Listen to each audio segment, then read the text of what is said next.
Sony really did make a big mistake with this. A few years ago, Sony was doing okay with their mirrorless cameras, but they didn't have a newer, video-centric mirrorless camera body. In the last few years, Sony has released some cheaper cinema-like cameras like the FX3 and the FX30. But before these came out, Sony had already made the mistake I want to talk about today. In October 2020, Sony released a new video-centric mirrorless camera. This was the a7S III to replace the aging a7S II. And fun fact, the FX3 actually has the exact same sensor as the a7S III. I got my a7S III soon after it came out, and it's what I'm filming this video on right now. But why is this camera so good? Well, it goes up to 4K UHD, and with the newest update 4K DCI, it's got two base ISOs. For example, in S-Log3, these are 640 and 12800 ISO. And what this means is it's got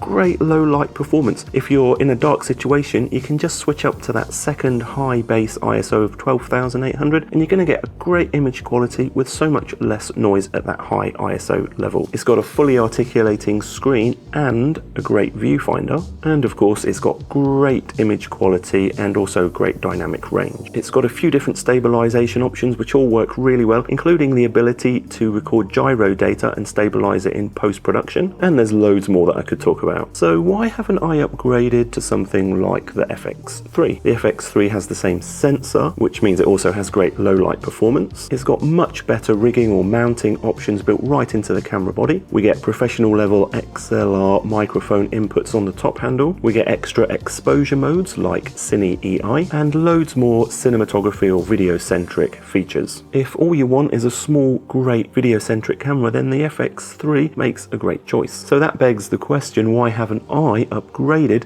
to an FX3 or one of the newer Sony cameras? Well, it's because Sony made the big mistake of making the a7S III so good. Though I might be tempted with the FX3 Mark II, which I talk about more in this video. This channel is all about making better looking, sounding and edited video. If that's something you're interested in, please subscribe, and hopefully I'll see you in the next one.